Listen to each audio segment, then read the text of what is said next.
Let me ask you something. What if the biggest risk to your business isn't some new competitor, but a single paragraph you completely overlooked in a vendor contract? Today, we are diving deep into the hidden GDPR risks of outsourcing. It's a massive blind spot that could cost you millions, and it all comes down to a really simple and, unfortunately, a very common misunderstanding. Right, this right here, this is the one assumption that gets so many businesses into hot water. You know the drill. You hire an expert, you hand over the data, and you just kind of assume you've handed over the legal headache too. But under GDPR, that feeling of security is, well, it's an illusion. And frankly, it's a dangerous one.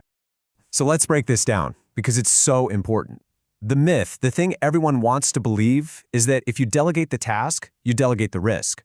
But the hard reality of GDPR is this. The company that decides why and how data gets processed, that's the data controller, is always on the hook. You can outsource the job, sure, but you can never, ever outsource the ultimate accountability. Okay, so what happens when that contract is weak? This isn't just a paperwork problem, you know? It's more like a ticking time bomb. Let's take a look at the very real, very serious damage that a poorly written agreement can unleash on your business. And here's the thing. These risks don't happen in a neat little vacuum. They feed on each other. A single data breach at your vendor can trigger a massive regulatory fine for you. That fine then becomes a news story, and boom, there goes your customer trust. All of a sudden, you're not just managing a data crisis. You're in a legal battle with your own partner while your brand's reputation is just crumbling. It is a devastating chain reaction. This is exactly why your contract has to be more than just a list of services. It has to be your compliance shield. And the strength of that shield? It all starts with a rock-solid foundation, built on absolute clarity and control from the very first page. First things first, the contract has to be crystal clear about who is who. You're the controller. You're the one in charge deciding why this data is being processed in the first place. Your vendor, they're the processor. They're just acting on your behalf. If you don't spell this out, accountability gets dangerously blurry, especially when an auditor comes knocking at your door. This slide really gets to the heart of it. You need to be extremely specific. A vague contract that just says something like, process customer data is, well, it's pretty much useless. It has to spell out exactly what data, whose data, for what specific reason, and for how long. Anything less is basically an open invitation for your data to be misused. Think of this clause as your leash. This is the legal tool that ensures your vendor can't go rogue. It confirms they have to follow your written instructions to the letter. It even means they have to tell you if they think one of your instructions might break the law. It's all about you maintaining control. Okay, so the foundation is laid. Now let's move on to the next layer and see how we build out the more active, protective measures that need to be right there in the contract itself. This is where we go from just defining the rules to actually enforcing them. These three are the non-negotiable pillars of data protection. First, confidentiality. Anyone who even looks at the data is sworn to secrecy. Second, security. They have to commit to specific technical guards, like encryption. And third, and this is a huge one, they can't just hire another company to handle your data without getting your explicit written permission first. This stops that dangerous daisy chain of outsourcing, where you completely lose track of where your data is.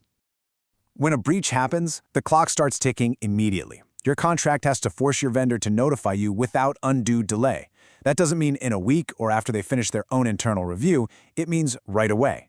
Any delay on their end can make you miss your own strict regulatory deadlines, and that turns a really bad situation into a catastrophic one. Now, let's talk about the clauses that actually give you the power to verify all these promises are being kept. This is about managing the data through its entire life, from the moment it's created to the moment it's deleted. You know the saying, trust but verify. Think of these clauses as your toolkit for active oversight.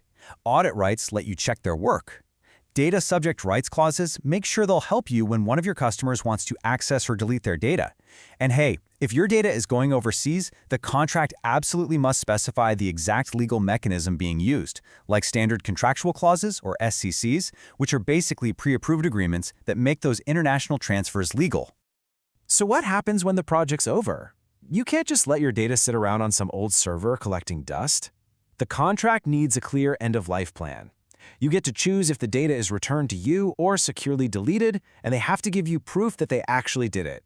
This closes the loop and prevents your data from being exposed down the line. And finally, the money. While GDPR itself defines the legal liability, your contract needs to define the commercial responsibility. In other words, who pays for what if things go sideways? A strong indemnification clause makes sure that if your vendor's mistake leads to a fine or a lawsuit, they are the ones on the hook financially. Believe me, that gives them a very powerful incentive to take compliance just as seriously as you do. All right, let's zoom out for a second. Because getting this right isn't just about dodging a bullet or avoiding disaster. It's actually about building a fundamentally stronger, more resilient business. It's about turning a legal headache into a real strategic asset. You see, when you insist on these kinds of clauses, you're not just checking a compliance box. You get a much clearer picture of your risks. You force your partners to adopt higher security standards. You naturally end up working with better, more trustworthy vendors. And at the end of the day, you build a level of trust with both your customers and regulators that becomes a genuine competitive advantage. This quote really just nails it, doesn't it? In our modern data economy, this stuff isn't a nice-to-have. A strong GDPR-compliant contract is as fundamental to your business as your balance sheet or your strategic plan. It's the bedrock of any trustworthy operation. And that brings us to the final, critical question that you need to take back to your organization. I really encourage you to take a hard look at your agreements, because in the world of GDPR, that document is doing one of two things. It is either actively protecting you or it is actively exposing you.